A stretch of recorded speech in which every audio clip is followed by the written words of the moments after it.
We're live. Okay, so I'm doing this again, and I'm doing this largely. Wait, that's wrong. Um, Should have set this up first. Oh, it doesn't matter, does it? I'm not going to record. I'm doing this.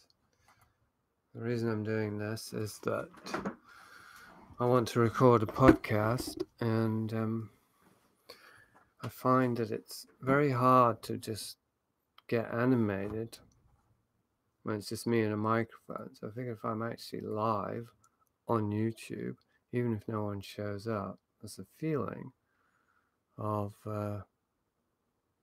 having an audience, someone to respond to. So that's my reasoning. I just want it to increase my energy levels a bit. And also another test to see if anyone shows up. Chat for hold, potentially inappropriate for analysis. Chat manager. No, I don't need to obviously censor the messages because I'm not getting any.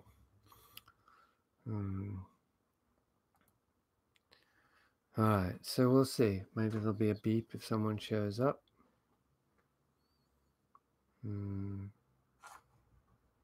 I need to subscribe to my own channel because then I might actually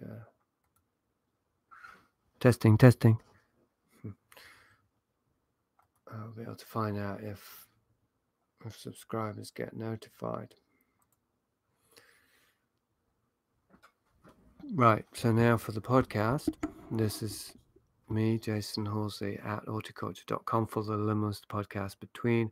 Don't have a podcast this week, so I put the word out for some questions to see if I would get enough response to inspire me to talk about things. As obviously a person needs cueing, inspiring, provoking, in order to know what to talk about. So let's have a look. Notifications. First question I got was a trivial one, I think. Which 4 people, living or dead, would you like to have on your podcast? Well, I thought about this a little bit, and I thought the best answer would be people that I might actually be able to get on and that I would get on. Just it's actually grounded in something. There aren't actually that many like realistic people that I would genuinely like to talk to. So here they are. Oh, here's a couple anyway. Hazelwood, Edward Hazelwood. I've been trying to get him on. He's the man behind Hazelwood Motel, the song that ends every podcast every week. And he goes by many names, and he's very, very marginal. He doesn't seem to do anything at all to promote himself. So I can't even find him online, really.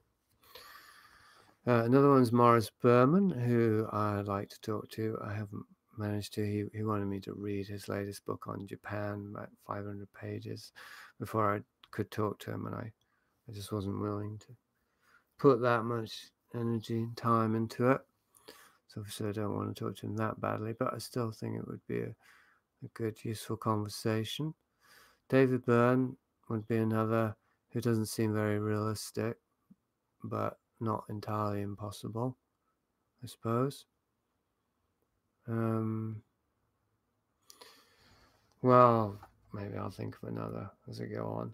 The next question from Mr. Lindworm was, what are your most useful, effective, favourite things you do or did that have helped you individuate, feel whole, give you peace of mind?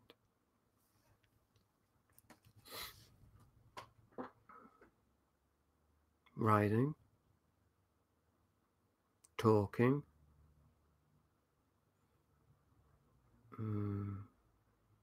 working in a thrift store, so current or recent example, renovating the house, being in nature, sleeping and dreaming, Dancing used to be a big thing for me. I could say sex, but it's such a big word, or such a little word for such a big subject, that it doesn't convey, it could easily convey the wrong things. But in terms of exploring that space of physical, emotional, psychological intimacy and my libido, how it emerges into that space or not, that whole process, of course, has been very central to my becoming more aware of myself as an individual, or more aware as an individual.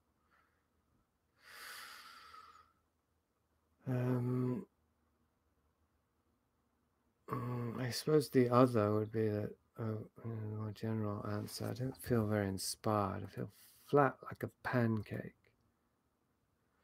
Apparently there's still no one on YouTube. Live control room, live ground control to Major Tom.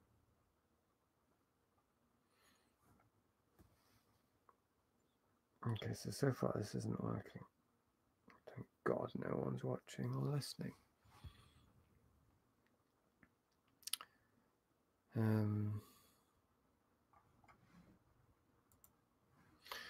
Well, so there's going to be no bloody podcast this week, probably. That was the only questions. Oh wait, no, there's one towards the end. I'd like to hear you talk about the apocalypse, the end of the world, what it is and how you feel about it.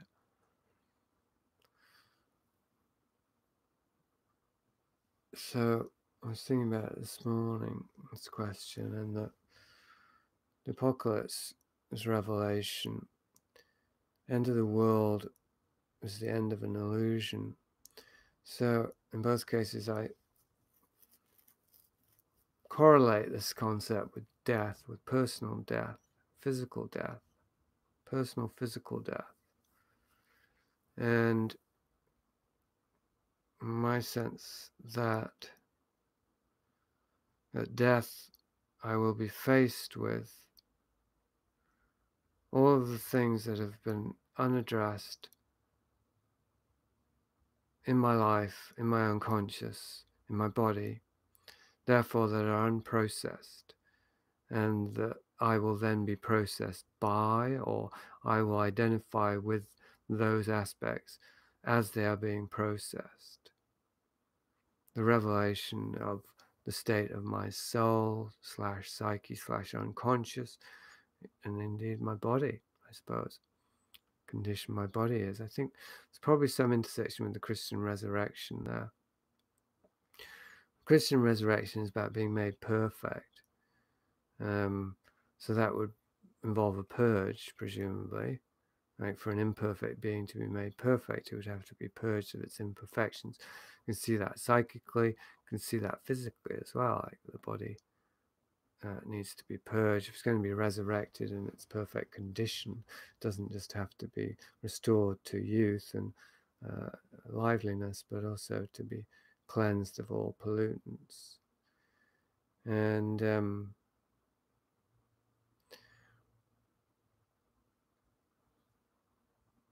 the closest that we come to death, which is also then the closest we come to an apocalypse in our daily lives, is when we sleep and when we dream. And that's when we encounter our unconscious, the contents of our unconscious, at least one layer or however many layers. We don't encounter all of it, but we are given the opportunity to process the contents of our unconscious. And it could say perhaps it begins with that day, as in the brain is processing the stuff of that day. Oh look, there are 6 people. There are people watching this. Hello, people. So please type in your any questions or comments. Slow night, isn't it, Lloyd? Alright, well that's unexpected. So you probably came late. So I'm actually trying to do a podcast here, just recording it separately, and I just went on YouTube as an experiment while I was trying to do the podcast. So now the experiment just got more interesting, which is what we want in the laboratorium. So where was I? Processing the day's experiences at night when we sleep.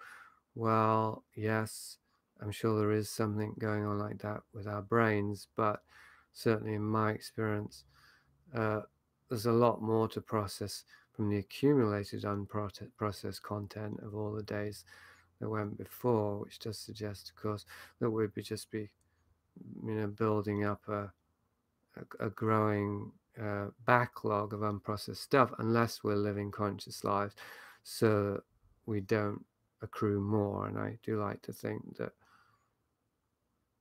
well, I certainly aspire to that, that I at least only accrue that much unconscious toxins and baggage during the day that takes a short period of time to process while I'm asleep, and then I can get to the backlog. You see what I mean? There was a period in my life where I just wasn't able to process hardly any of it.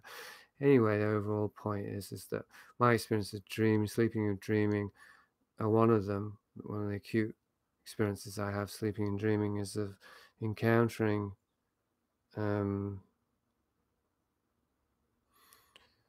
anxieties that are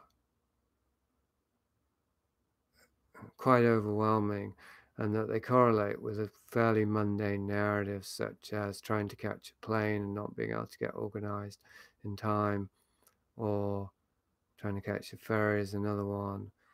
And the feeling or the flavor of the emotions and the anxieties that are being processed is disproportionate to the narrative, and so it doesn't feel like an ordinary dream.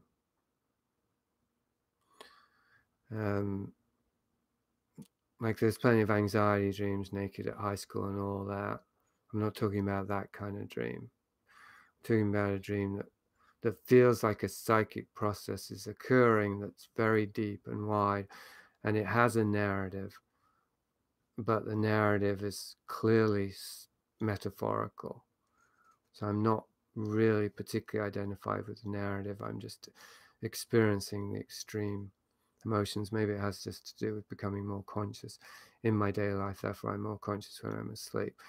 But my feeling is that what I'm doing there is encountering, confronting the depth of unprocessed unconscious material that is been accumulated throughout my life, and that if I were to die now, I would die into that, presumably vastly more than I'm able to experience when I'm sleeping, because dead is total unconsciousness, or total immersion in the unconscious, as opposed to the partial immersion. Hello, Nathaniel.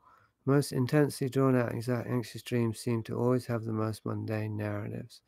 Oh my, I just realized I haven't been attending a course all semester and it's time for the final. Okay, so then you have the same experience. It's Joseph Correa. So I'm not used to this format. I'm used to people actually being able to speak, and then there's a feeling of interaction, whereas this feels quite limited in that regard. It's like neither fish nor fowl. But anyway, that's the nature of an experiment.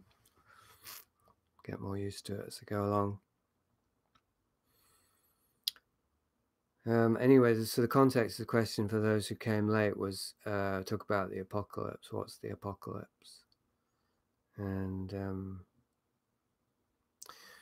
at first that question seemed like one I probably wouldn't have much to say about, because the thoughts I used to have about the apocalypse, which are still, I can still go into them, don't seem particularly appropriate now. They don't seem particularly grounded. So I was thinking, like, because I do have this idea, the apocalypse, of the return of the gods, and when they straighten everything out and we get to see the true nature of reality, and so on and so forth, as some actual cosmic event, global event.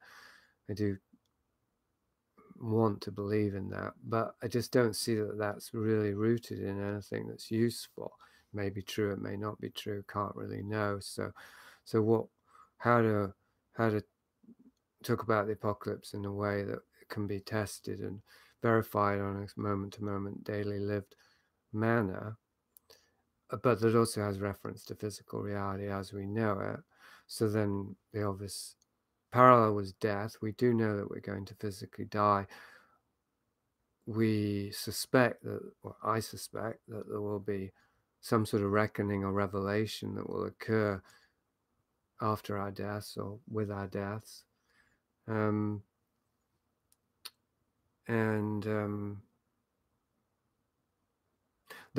That can be more or less superimposed onto the Christian narrative of the apocalypse, which is the day of judgment.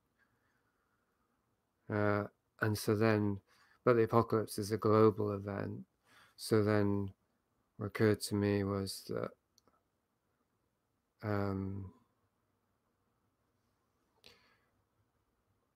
well, one of the things that occurred to me anyway, I haven't really thought this through, was that the peak oil forecast, the idea that the Earth's resources might be running out and that would bring about the end of civilization, is somewhat similar to the death of the body, which is the exhaustion of the life force. The human body dies when its life force is exhausted, when it has no more energy resources. So if you think of oil as the energy resource of the world, this is where it's not so clear, because the apocalypse isn't the end of Earth, it's the end of the world. Then there might be some sort of correlation there, even without, it doesn't have to be literally be oil, but the oil would be a decent metaphor or possible physical, literal correlation for this. As the Earth's resources are depleted, then the life force, the energy of the body is not sufficient to maintain the life of the ego, let's say. And so then you have the collapse of the socialized structures and the revelation of the reality that they've been keeping at bay. Now, what that reality is I guess there's two levels at least. One is the purely physical, as in the reality of nature, that society and the ego protects us from, and the other would be the divine reality, the reality of the divine. And I think that they correlate. My sense is that God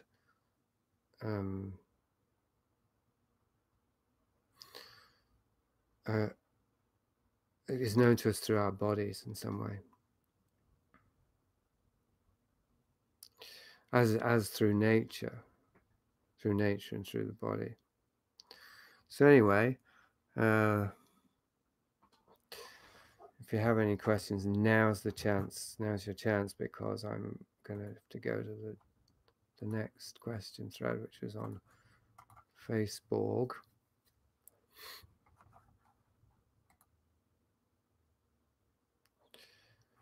And so look. So it's quite a respectable turnout. There's 6 people, plus me is 7. Magnificent.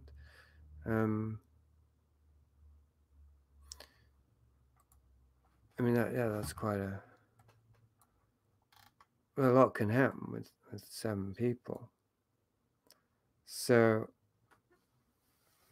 I mean, this could, maybe not today because I'm trying to do a podcast, but this could easily just move over to Zoom while continuing on YouTube, I believe. It might get technically complicated. And then we would actually be able to interact properly. And then it would record on Zoom.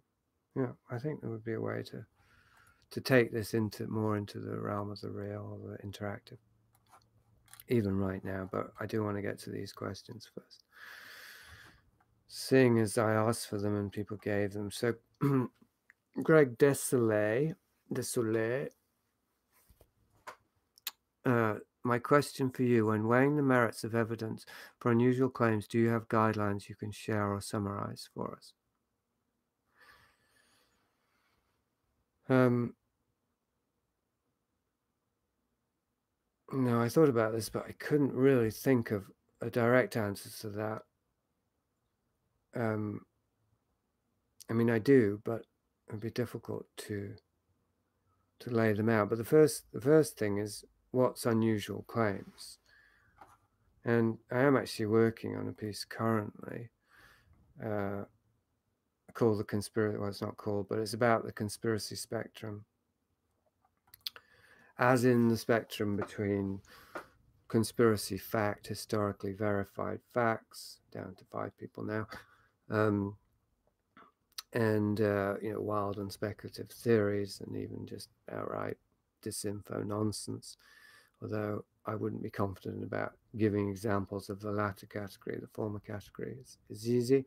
I had a list at the beginning of my article that of different categories, starting with the historically proven and ending with Looney Tunes, but I ended up getting rid of the Looney Tunes category because there was nothing on there, or nothing that I could put on there confidently, not just because I was afraid of offending listeners or readers or alienating them, but because I don't really feel confident calling anything Looney Tunes. I mean, Flat Earth would be the closest, but one of my most avid listeners, readers, who's not here today, I don't think, is a flat earther, and I'm not going to, well, engage with him on that subject, but nor am I going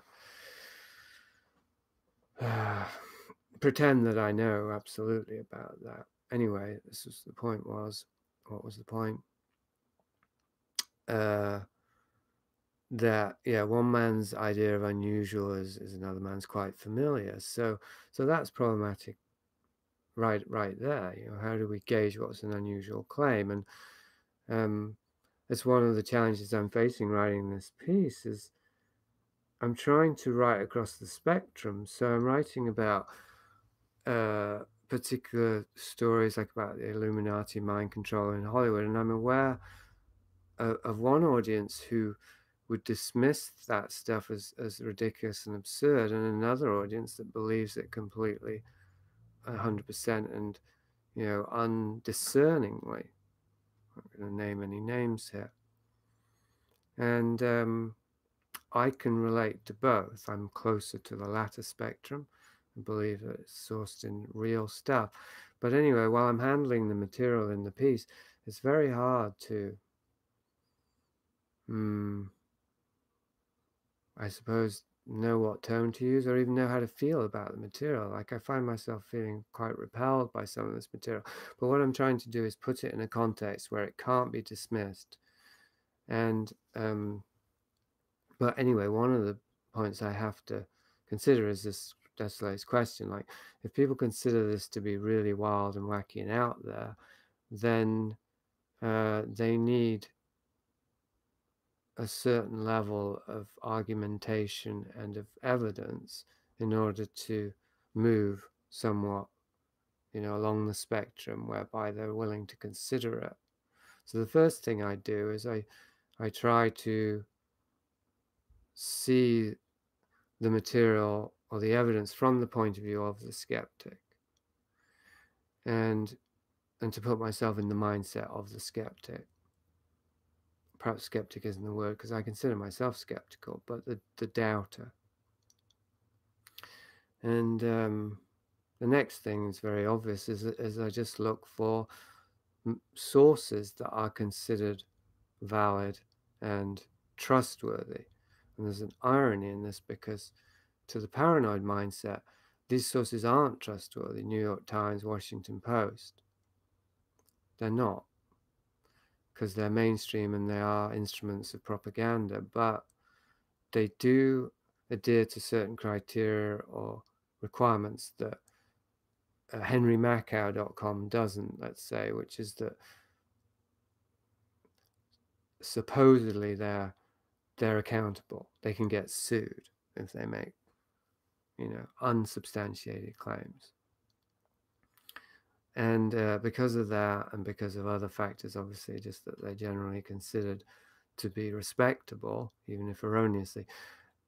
If I cite sources from these different things, then they're considered reliable, and the evidence is considered as evidence and not just speculation. But that said,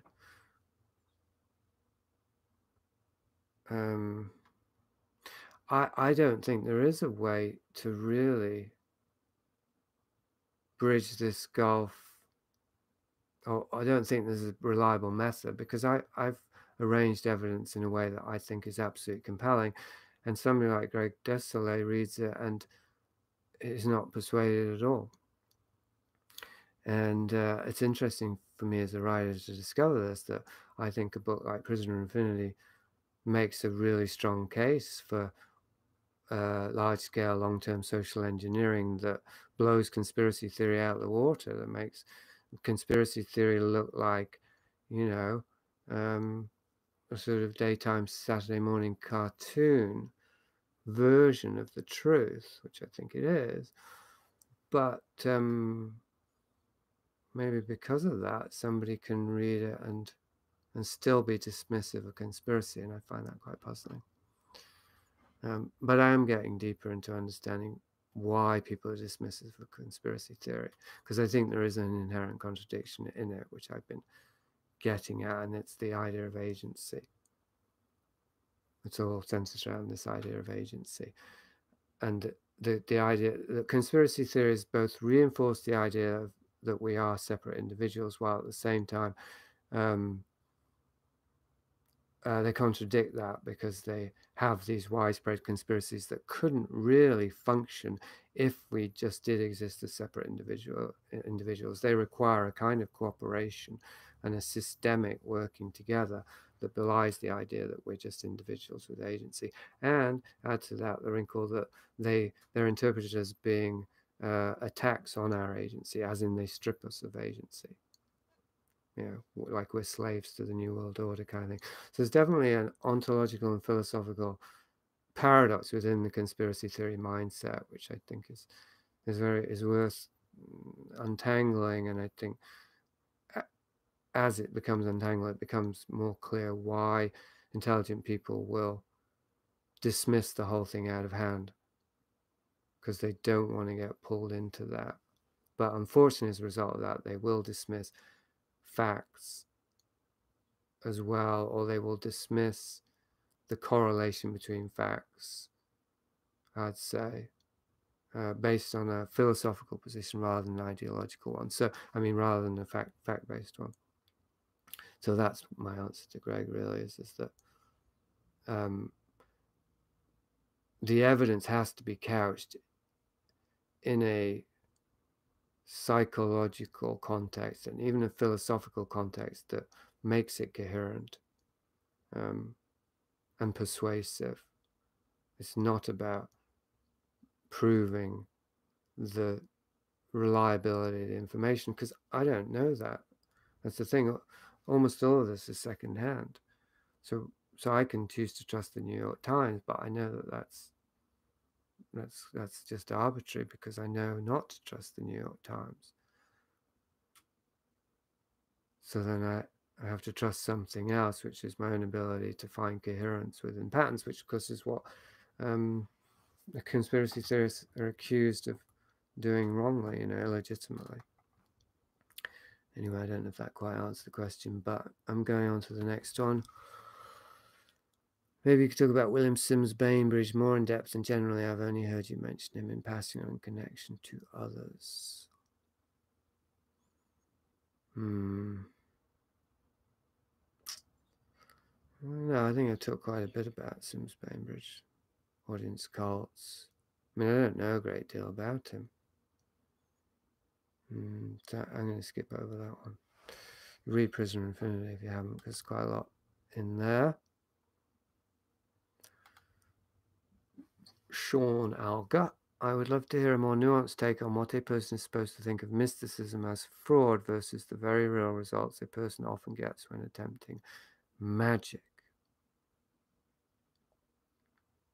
Well, first of all, he's made a correlation between mysticism and magic, which is not correct.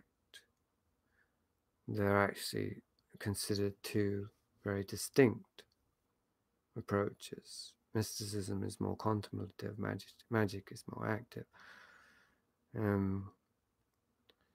But I think I get the general point. But see, I don't make that distinction. It's not about whether magic is real or not. It's about how it works and what it works for. Like, yes, magic works, and so, meditation and spiritual practices may work in terms of getting immediate results or somewhat immediate, but bring it back to the apocalypse theme, as long as we're unconscious, then we're pursuing conscious pursuits, tautological there, we're pursuing conscious goals via a manipulation or hacking of our own unconscious, our own psychic potential, then what are the results going to be long term? Yeah, we might be able to get short term results, just as you can harness. Maybe it is like oil. You can harness oil to build an industry, but it's not in the interests of the entire ecosystem. That's a conscious agenda overriding a systemic understanding of how things work. So eventually you're going to end up having to pay the piper or the ferryman, and you're not going to have what you need. And that's how I understand magic. So it's not about it being a fraud or real. However, it's a deeper level of fraud, because we're fooling ourselves into thinking that these results are desirable and that achieving them will correspond with our deeper needs, the pursuit of happiness, taken into the metaphysical realms. And what was I going to say? Oh, this is where the intelligence agencies interest me, and the PSYOP, because there you can see, I think, that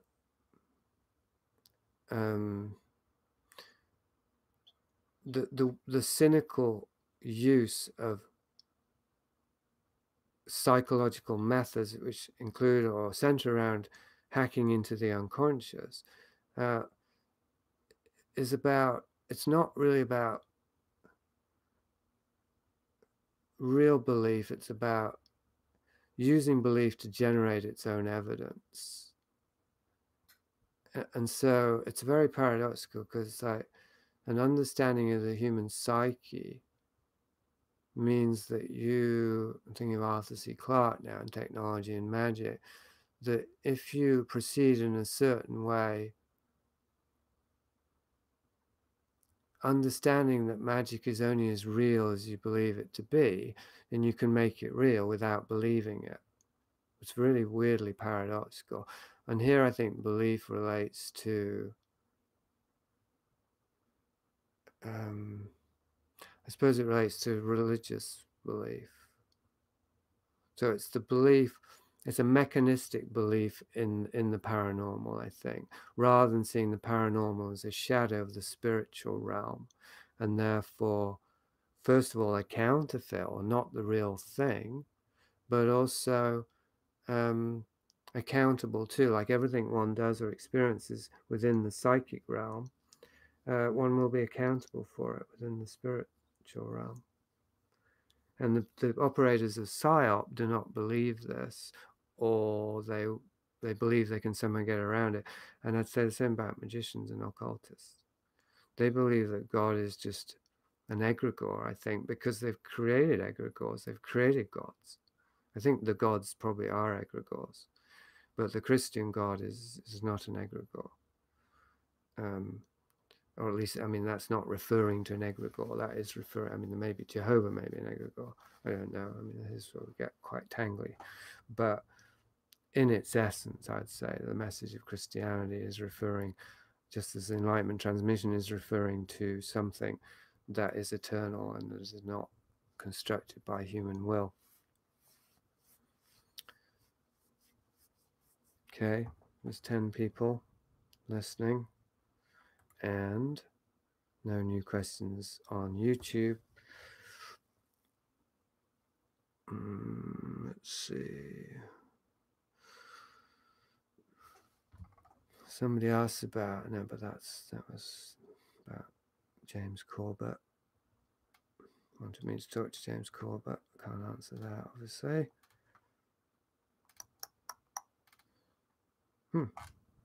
Oh, I know. Somebody emailed me. Question was a difficult one, though. It's from Nick. So yeah, now's a chance to those listening to come up with some questions, because otherwise I'm going to run out of steam. So Nick said, if C.S. Lewis was available to be on the Liminalist, what would be broad and specific questions, whether it be concerning writing, conspiracy, life experiences, religion, etc., you think would be relevant to asking for yourself and the audience? I mean, that's a hell of a question. What questions might he ask you if he read your recent writing? It's even harder. How might your writing affect his range of inquiry?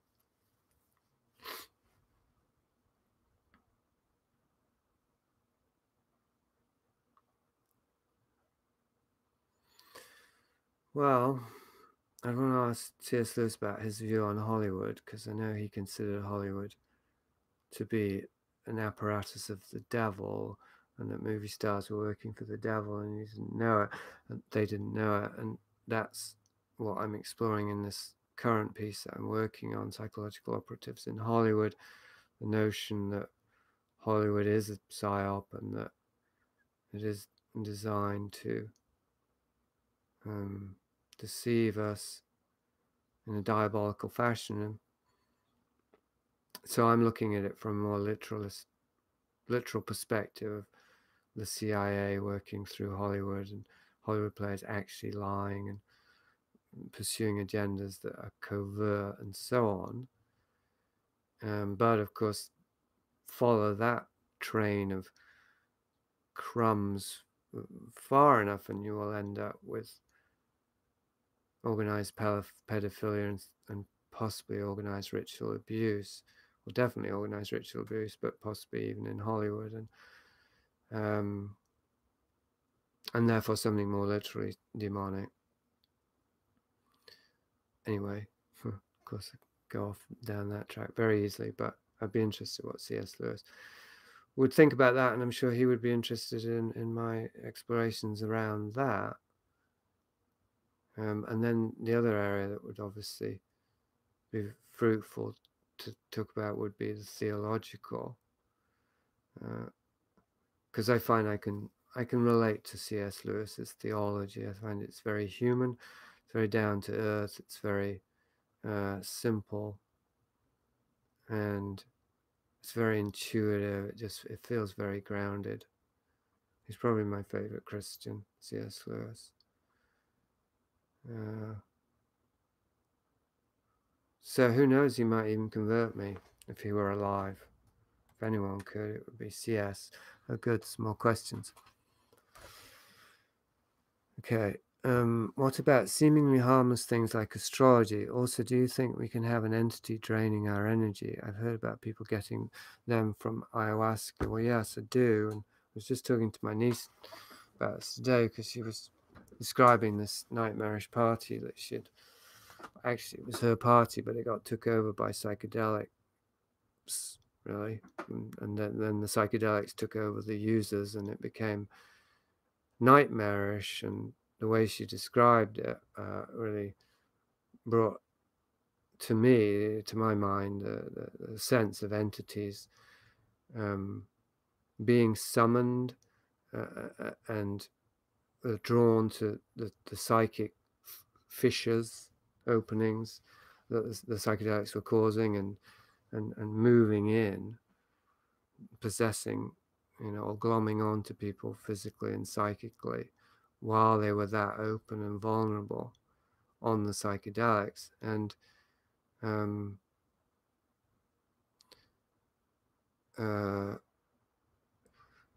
yeah, I mean, that was as far as I went with it. I didn't talk to her much about that, but I don't know what the entities are is the thing. So one can talk about entities draining our energy for sure. It might be more relevant to talk about how, as in what's it like. How does one notice the process of having one's energy drained by an entity? It's funny, this was in the context of astrology. I'm not sure why exactly. I'll go back to that first one then. Astrology, seemingly harmless things like astrology. I think astrology is relatively harmless. Of course, it can easily segue or seek or whatever, or fugue into occultism. Even my old friend Lynn Birkbeck, Divine Astrology, is about doing occult rituals or magical rituals, but with the planetary bodies, and so astrology is very essential to occultism overall. It's certainly central to Crowley's thing. So that's an interesting question, really. It's like how a foundation or a core that seems harmless can be used as a crystal around which a whole matrix that is harmful can be generated. And the other interesting thing about astrology is how much of it is an egregore itself, because it's not astronomically correct. Like the houses of the zodiac no longer correspond in the heavens with those that we have, those that we base the astrological system on. So if it works, that can only be due to some sort of collective belief in it, that we're referring to that. And so one could make a case that that in itself is harmful, because we're referring to the past, essentially referring to a system of knowledge based around astronomy that is outmoded. I think there is something about occultism that it's atavistic. It's an attempt to actually escape into the past. That would be congruent with astrology. So I use astrology less and less, actually, even though I still value it. I'm going to keep moving quicker because there's a bunch more questions that come up. Bardoface says, hi Jason, what do you think of gurus now? Do you think their realization transmission is senior to their human limitations? I think it is. I transhuman. I know you're a transhuman. I know you're with a teacher. Absolutely, it is senior. I mean, it is more important, but then that creates a sort of paradox in that what makes the transmission so valuable of any given individual is that it's not limited to their human limitations, which means that it's not dependent on them. We're not dependent on them to have an experience of the transmission that their presence has made us aware of, assuming that they are benign. Even, I mean, given in the best case scenario, which for me is Deva Shana, then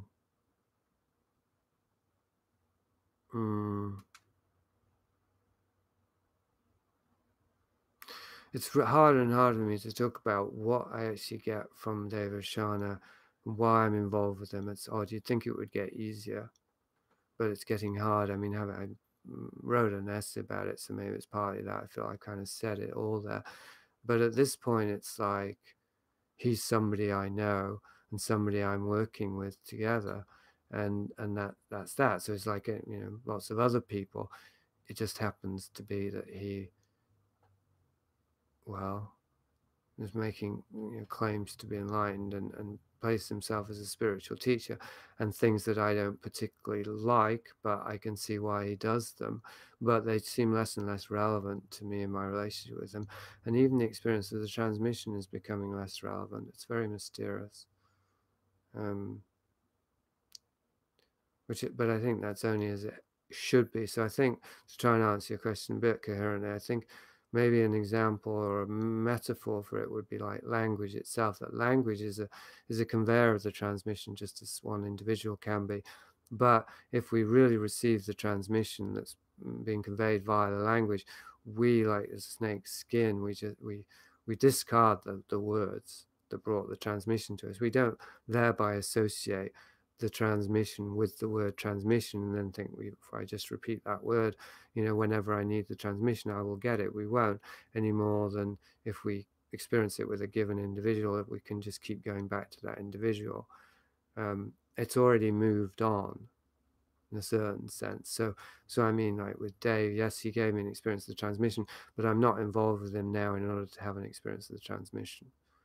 It's because we have a connection, just like I have with other people in my life, that's some sort of affinity. And so I want to participate in what he's doing, bringing it to other people. But my experience of the transmission now is absolutely not centered around Dave. And to me, that's the best proof that one could have of the integrity of a teacher, I think. All right, so hello, Brian. Nathaniel said, it has been some time since you finished Vice of Kings. Has anything arisen in your research thinking since that you'd now include? How are you feeling about its upcoming release? I just started rereading Dave McGowan's Program to Kill, and I wish I'd included at least a mention of it, because that book is astounding. I mean, I've only got the first few chapters, so maybe it doesn't maintain the level, but the first few chapters that just sum up the different evidence around organized abuse is really astounding. And anyway, so that did make me think that's just kind of a minor thing, I suppose. And that the other things that I've thought have been minor, there hasn't. I felt that when I finished Vice of Kings, it was very hard to finish, but I almost felt that one of the things that was hard about finishing it was that I'd already moved on by the time I was finishing it. And I don't know if that's true or not, because I'm now writing about similar subjects in relation to Hollywood. So, but one of the things I feel about Vice of Kings, and that I got some feedback from James Howard Kunstler, didn't get any from Dalrymple, Leatham, Reddit, people who are not familiar with those ideas. One of the things that I'm concerned about is how, well, just the possibility that there could be an indoctrination or a deception strategy around that material that's more sophisticated than I'm aware of, and that I could end up being a delivery device for it. And the other thing that's kind of a specific, it's kind of related, is the fact that I included socialism in the subtitle, how socialism, occultism, and the sexual revolution engineered a culture of abuse. I wanted Fabian socialism, but the publishers said that was too niche. But the reason I included socialism was I thought, well, there's a lot of growing interest around socialism as a possibly not a benign thing, and so I can appeal to that demographic. But since then, I'm more, well, actually, I'm not sure I want to appeal to that demographic, because, well, that might be a controlled opposition. So I could be unconsciously appealing to a controlled opposition.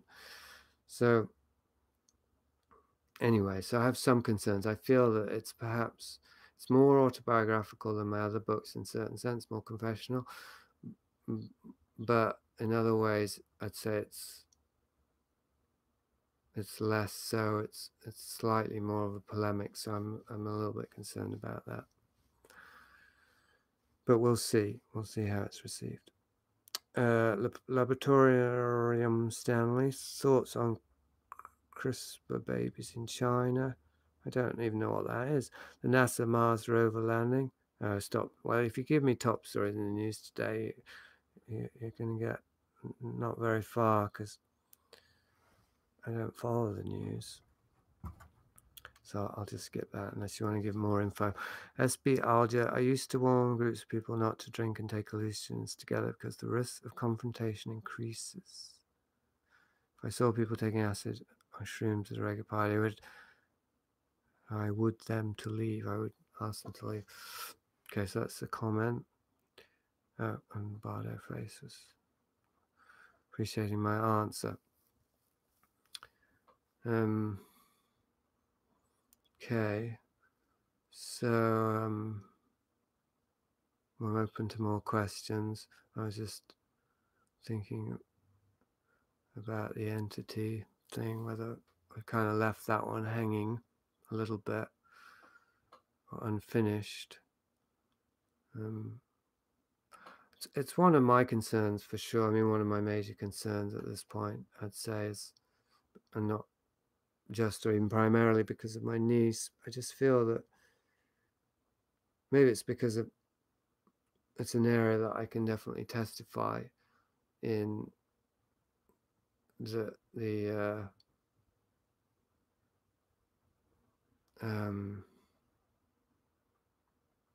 well, I suppose it's that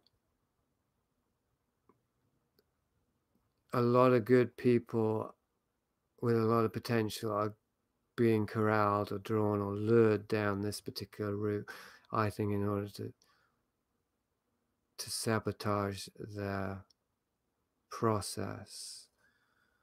Let's see, I got another question. Do you think we can get these entities from just sinful behavior or maybe Wi-Fi or something? But how would you get rid of them without using occultism? Yeah, that's a good question.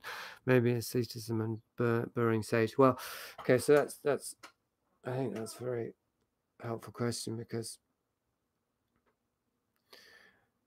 if you think about physical afflictions, diseases, and disorders, the natural place to go is how can I fix it? How can I heal it? I've just had a run of them actually. My left ankle and foot was really hurting yesterday I don't know why, and it's better now, but it was really, really tender, and I was even limping, and had some sores in my mouth as well. Have been coming and going, and one of them was particularly bad in my mouth. It's on the roof of my mouth, and this may have been an entity related for sure. And I've had it before, but it came on worse, and I couldn't eat. I had to stop eating for a brief time, and it was even getting hard to talk. And it was so rapid, my world, my existence, my experience, so rapidly morphed from enjoying life contentment to suicidal thoughts. Like if I had this sore in my mouth, it kept growing and wasn't going away, I would want to kill myself very, very quickly. It was just so awful.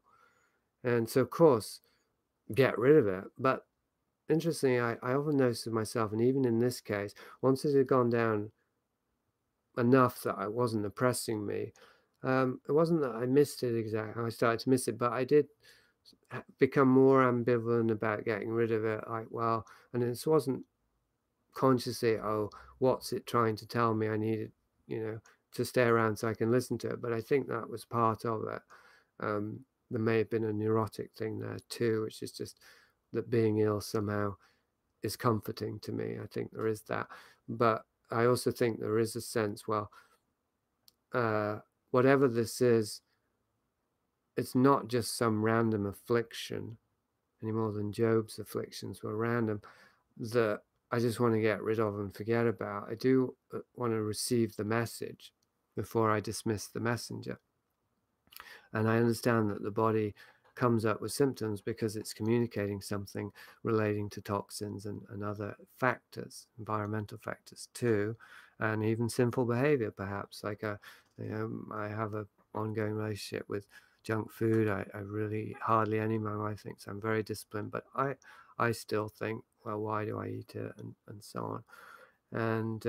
And so with this, there seemed to be a correlation there. I'm not going to eat any crisps today or what have you. So my point being here is that with entities, if we get an entity attached to us, it isn't necessarily desirable simply to get rid of it. That isn't necessarily the only or even the primary desire. The primary desire, I would say, would be to understand more about the nature of this entity or something, if we don't know anything about it, and how we attracted it and what it wants. Because it's it may be an aspect of us even before it gloms onto us. It could be something that is a psychic fragment and that we've actually successfully attracted it. Like I have this frozen shoulder, and it cripples me in a certain sense. I can't do certain things. I don't really need to do most of the things that I would need to raise my arms to do, but certainly if I try to do certain things, I notice it. So it is somewhat crippling. But I also feel about it that quite good about it, in that I feel that my body is becoming more conscious, and the trauma of my body is being processed, and that this is perhaps symptomatic of that. So then I can be okay with the frozen shoulders being there. I'm not trying to fix it. Partly that's laziness, absolutely, but it's also partly resignation, acceptance. I'm getting old. I'm going to die anyway. I don't, you know, being optimal, I don't necessarily know what that is anymore. Like it isn't necessarily, well, it isn't necessarily anything, essentially. I mean, there are certain functioning. If I need to do a certain task, I know what optimal is for that.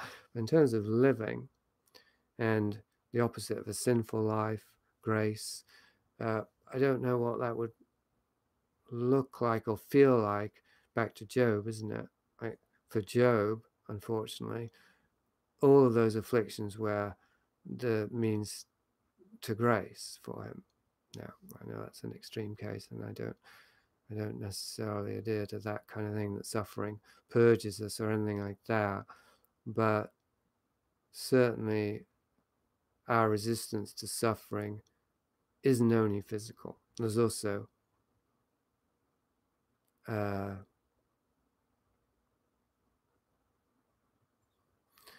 refusal or reluctance to see something about ourselves.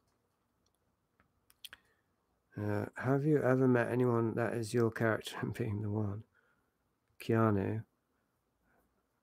The best parasites don't irritate their hosts enough that they realize the need to purge them.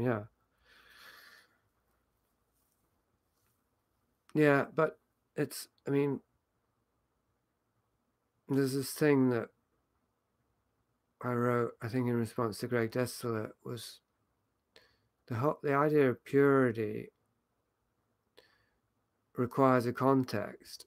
Like some of our ideas about purity are definitely wrong-headed and unhealthy. Purification rituals and all that stuff. And so like purity implies a system that is separate from everything else. That something can enter into this system that exists outside the system and that makes it pure. So first of all, you have to have a system, an ecosystem, let's say, that is self-contained and that needs to be protected from impurities. Now, you can say that about the body for sure. The body is a system that's part of the ecosystem, and there are impurities. You don't want to eat your own feces. You don't want to ingest poisons and so on. There are things the body likes and things it doesn't like. Absolutely. You don't want to eat at McDonald's ever, every day or ever, and so on. But that's even that's pretty hard to negotiate because we're not in tune with our bodies to the extent we can just ask our bodies what they want, or even just be our bodies and do what they want, kind of thing. So even there, it's pretty unclear what's pure, what's impure. So then when we're getting into entities, we're to get into psychic realms. Well, yeah, I mean, we end up with the criteria, I don't like it. therefore it's impure. But that's, that's there's an impure part of us probably that is determining what's pure and impure. We've already been infiltrated. So this is, I mean, you could say this is the polarity of the religious perspective versus the occult, the passive versus the proactive, the one that trusts and surrenders versus the one that sees itself as, I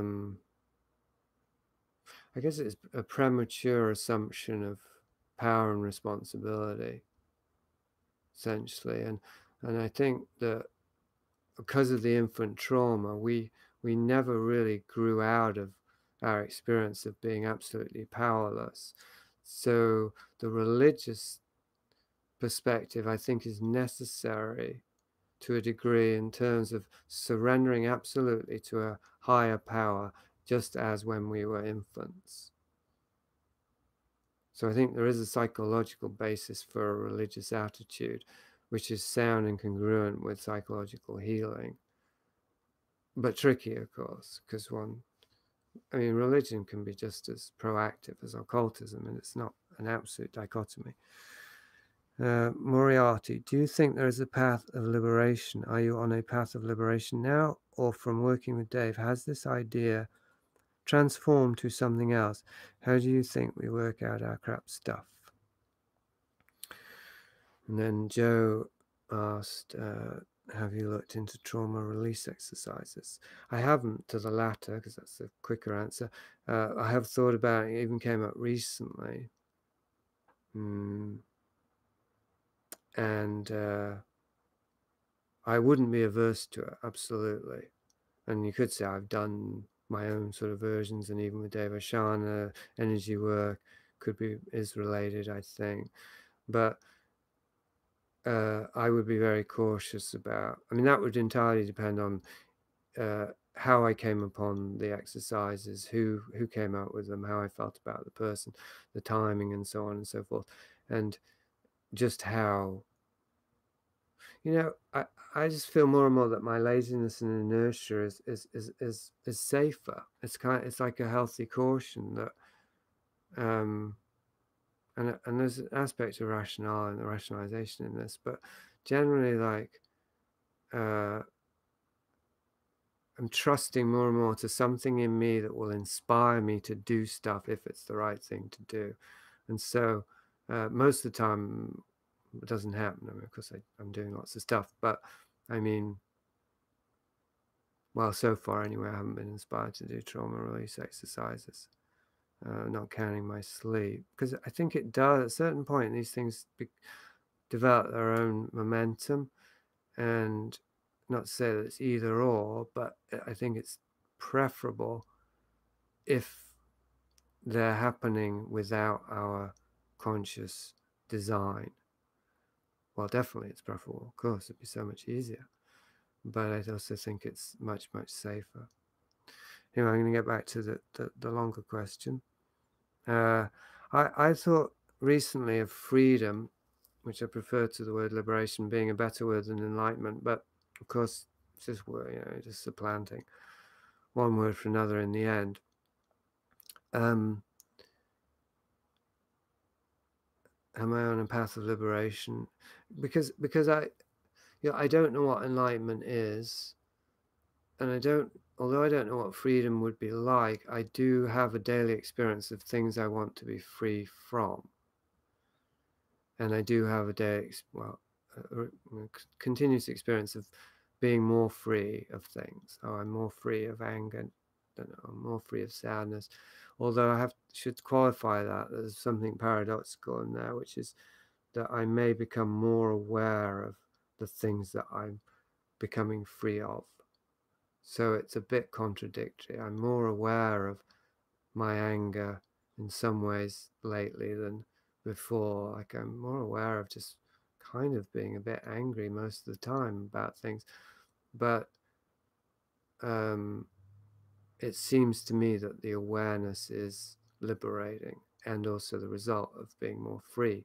A bit like this person said about the best parasites don't irritate their hosts enough that they realize the need to purge them. It's like I'm becoming more aware of the subtler implants, so therefore I'm purging them.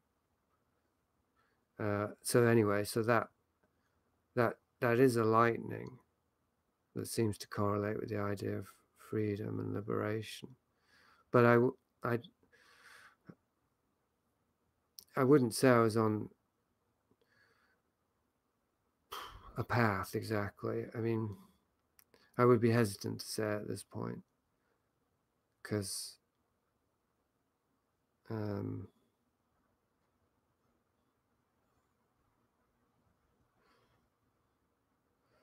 well, I don't know exactly, but I mean, all paths, like, one can't not be on a path. So, but the idea of a path with a beginning, middle, and end and a goal, like a path with a goal then becomes about being goal-oriented. And the path that I'm on seems less and less goal-oriented, and it even seems as though the goal is not to be goal-oriented, which is, of course, weird. And it does correlate with what Devacharna has said about how do you know you're enlightened, Dave? And he said, well, all I know is that I was on a quest, and after that morning the quest ended. After that he was no longer trying to get anywhere. So I know that I'm always trying to get somewhere. And so the best I could say there was I'm just trying to get to a place where I'm not trying to get somewhere anymore, because I just experience that as a dissatisfaction. And I don't want to be, nobody wants to be dissatisfied by definition. So, but I know that satisfaction with the path that I'm on is the only way to be free of dissatisfaction, rather than thinking that if I get far enough along this path, I'll reach a place where there's no more dissatisfaction. So anyway, I start talking like a guru if you keep asking these questions. How do you think we work out our crap stuff? All right, well, I'm just going to say that was a good one to end on, because we can ask more in the meantime, but if you don't, I'll probably end on this, because this came up yesterday. I went to the river with my wife, and it came up and it comes full circle, like this dream I had the other night about trying to catch a plane. Not trying, I had a plane to catch, and I was stoned, and I had all this stuff to sort out, and I just knew I couldn't do it. So I just knew I wasn't going to make the plane. But it wasn't, I didn't have the experience of just fuck it. I was still in this awful feeling of massive, intense anxiety about all the shit that I'd have to actually organize if I was going to make that plane. Now I see that as a metaphor for death. Death is the plane. I got a lot of stuff to sort out. The feeling there's no way I'm going to sort it out before I take the plane, the definitive journey to eternity, let's say. And but on top of that, or as well as that, I interpret the dream as this is me sorting the shit out. Even me being in the feeling consciously enough that I could remember when I woke up the feeling of being overwhelmed by this stuff I haven't sorted out. That is a kind of processing. How could it not be? Because it's horrible. I mean, not that anything horrible is a process, but it was me in my unconscious, and I was seeing something that I didn't want to see and letting myself see it. So I was becoming more accepting of some aspect of myself. And let's see if I can remember the chain of associations in the conversation. I think I went from there to when we have dreams like that, what they show to us is that seemingly mundane activities do have a metaphorical function. I mean, they are metaphors that their metaphoric nature speaks to how they function as enactments of unconscious processes that need to happen. So, like me actually physically catching a plane while I was stoned, which actually I did once, and that was when I lost my mind. Interesting, but anyway, could not that I would suggest doing this because it involves drugs, but that could be a way to enact this anxiety in myself and help clear it out. A better example, because I actually did it, would be the taking on a crack house and renovating it, and knowing that the house represented my body, and therefore going into it full-bodied and full-hearted as this spiritual practice without getting la about it, because see, the main objective was fix the house up, but relating to it in this more conscious way rather than just thinking, fuck, I don't want to do it. Thinking, okay, but doing this is going to allow something to happen at a deeper psychological level that I wouldn't be able to bring about by any other means, by spiritual practices or occult rituals or anything, because I'd fuck it up, I'd interfere with it.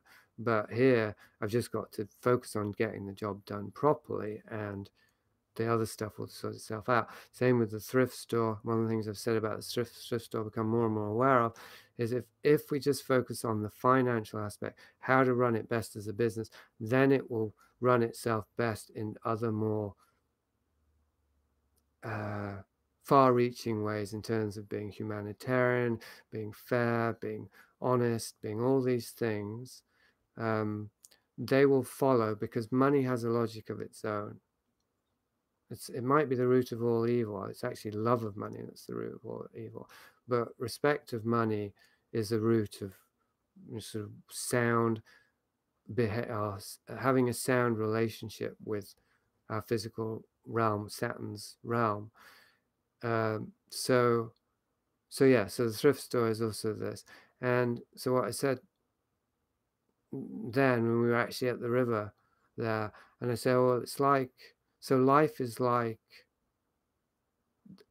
a constant opportunity to resolve, work out, integrate things by engaging in worldly activities. Something is happening at a deeper level. And I said, oh, it's like rocks in the river, isn't it? They just get rolled and rolled and rolled, and eventually they become smooth. And of course we were at the river there, so then that became a living experience or example of that the physical world represents at every stage a spiritual process that's happening that we can participate in, and that process essentially is getting rid of our stuff, getting rid of our hard edges, or the things that are abrasive, that prevent us from going with the flow. Because although there's a sort of paradox in this, because the thing about smooth stones is they definitely move more easily, because they're more streamlined and what have you, so they don't encounter so much resistance, but they can also settle more easily, and they're going to be banged around less, not just by other stones but also by the river, because they're streamlined. So they both travel more easily, but they also can settle and rest more because they're smooth. And I made the comment, well, it's funny because they become, if the tumbling in the river of the rocks is a process of individuation, it's funny because they become more and more alike. They have less and less distinctions from one another, the smoothed rocks. But then I corrected and I said, well, it would be more accurate to say that the differences become more and more subtle. Because however alike two of these rocks are, there'll never be two that are exactly alike. Not in all creation. But the differences are so subtle. So it's, well, I suppose preparing for or being gradually initiated into a subtler and subtler realm of experience by life itself, without adding the element of will or intention to it, or at least that element is one of the ones that gets worn away over time.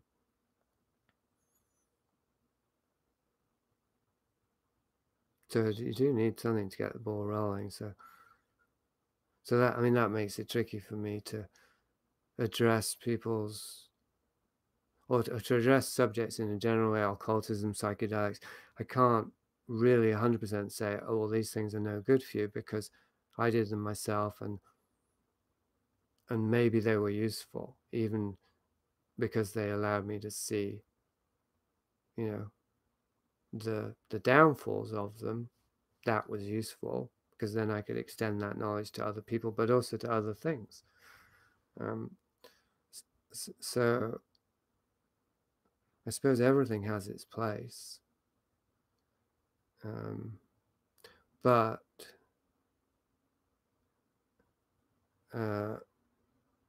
as we downsize, preparing for traveling, traveling light, then we become more and more discerning about what still has a place, until there's nothing left but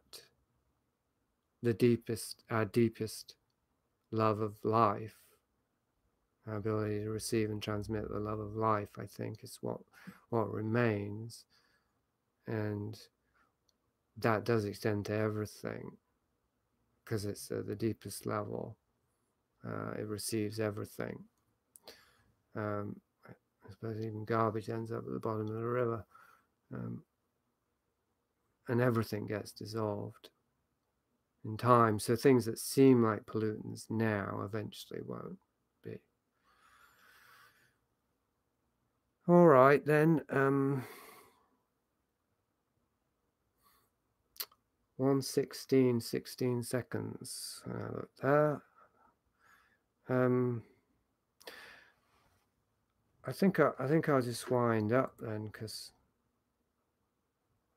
that would seem like a lot more than an hour and 16 to me. I guess because it's a new medium for me. I mean, not YouTube per se, but talking to an invisible audience, and that's definitely a new experience. So thanks everyone for coming.